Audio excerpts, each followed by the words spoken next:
Hello, this is Josh Belk with the Belk on Business podcast.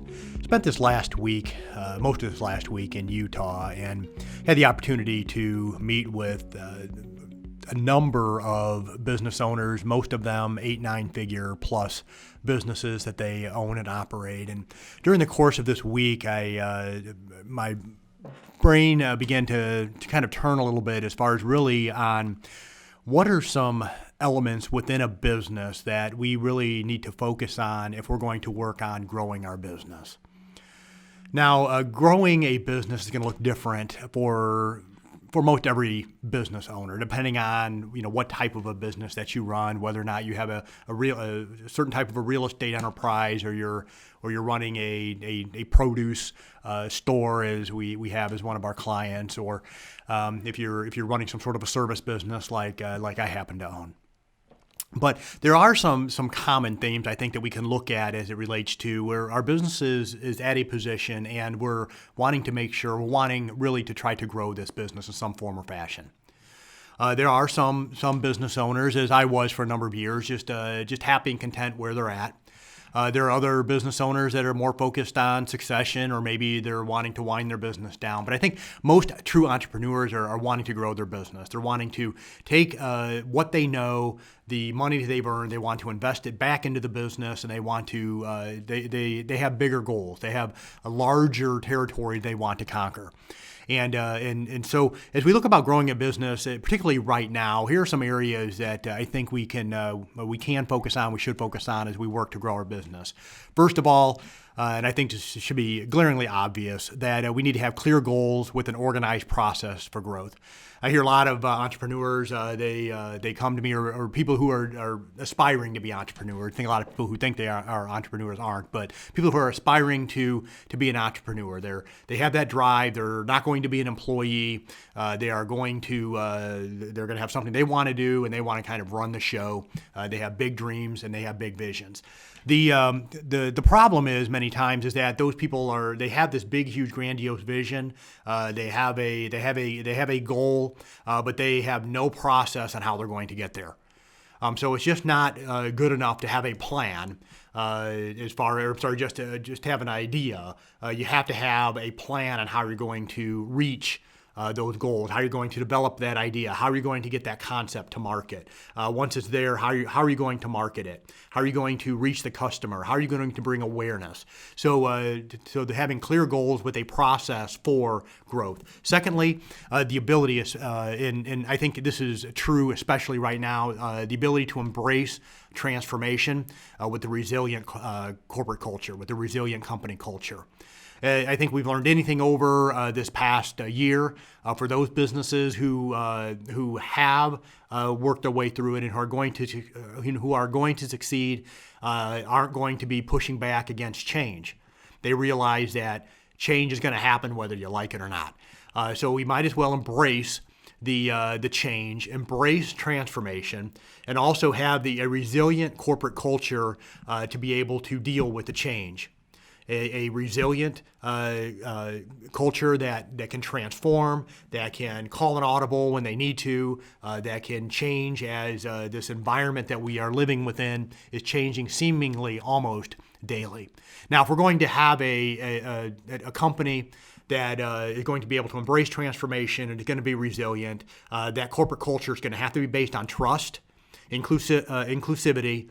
The purpose for that organization is going to have to be extremely clear, and then they're going to have to be able to innovate. So it would be constantly innovating. As an accountant, I own an accounting firm. It's one of a few different businesses that I own. And one thing that we've seen is AI begin to take over certain aspects of what traditionally had been kind of one of the service offerings of the businesses that our business has traditionally offered. And so as you begin to see artificial intelligence creep in, we have to be able to be resilient, change, to embrace what we're experiencing, to be able to understand what we're experiencing, and then understanding how we can go about not just using the technology to make ourselves more efficient, but also to figure out how to monetize on it as well. Next, a business that's going to grow successfully in 2021 is going to have to be focusing on good quality sales training. exceptional service, the ability to be able to cross-sell, and then also to be able to leverage data. Whether that's leveraging data to be able to get whatever product or service that you have in front of the customer that they aren't purchasing already, but also to be able to take that data to be able to serve the customer better. Okay, so some companies out there are leveraging data to sell it, to monetize on it. And I think for every business, they'd be able to be gathering that data for their customer to not only to be able to possibly offer other products or services that they may need, but also to figure out how can we go about better serving this customer. Next, number 4, always be pursuing excellence within 3 different areas within your niche. I think sometimes companies get outside of their niche to get themselves in trouble. But if you have a desire to grow your business, what are some areas within your niche that you can go about pursuing excellence and becoming the best that you can be in that area, whether it's a product, whether it's a service that you can reach your customer and be able to solve the pain point for your customer and do it with excellence. Number 5, your training programs nowadays are really going to have to be focused on the digital aspect of the business.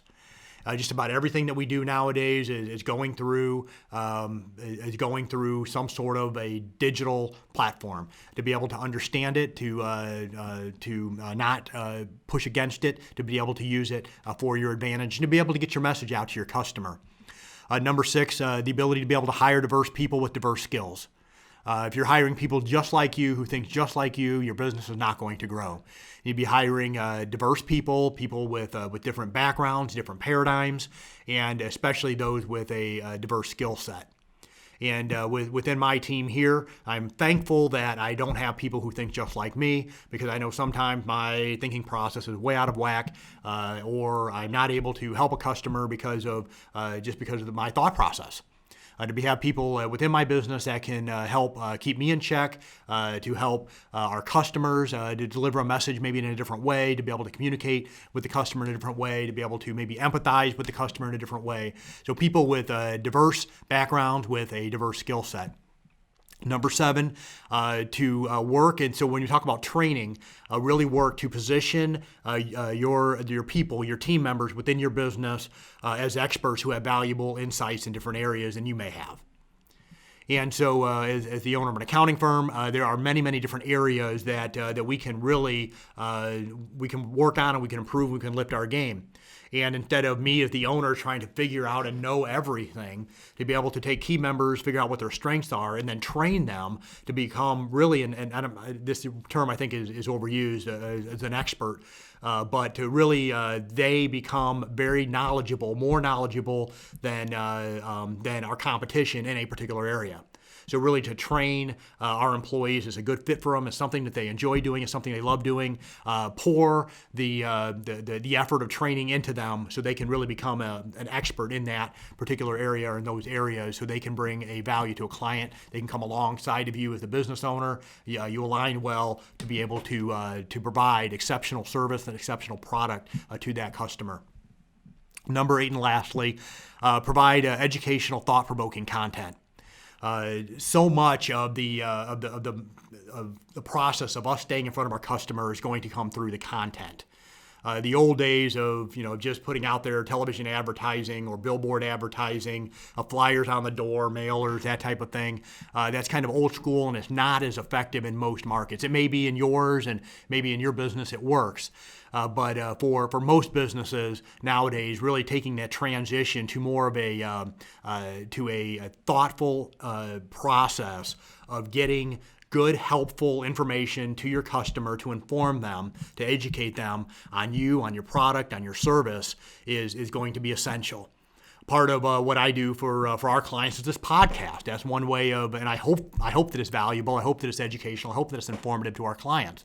But it's a way of me staying in front of my clients to try to bring a valuable message to them, to try to bring something to them that would be helpful to them. It may be a weekly email, something that we do as well. Maybe utilizing social media to put out there maybe short video clips or infographics, whatever it may be, to keep yourself in front of your customer, in front of your prospective customer. If you aren't doing that, you're missing a huge opportunity. But really, to spend the time, to spend the effort, to spend the energy into producing that content, and then putting it in front of your existing customer, help educate them, inform them, let them know some other things that you're doing, other products or services that you're offering, and then also to be able to do the same to prospective customers as well.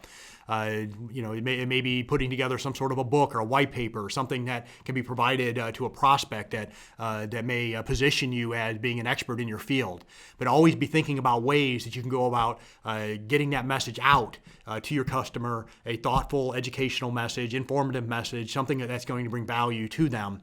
And if you can do that, it's going to give you a step ahead of your competition. Just a few different thoughts on growing your business in 2021. Hopefully this was helpful to you. I would encourage you, if you haven't already, please consider subscribing to the Belk on Business podcast. This is Josh Belk. Have a wonderful day.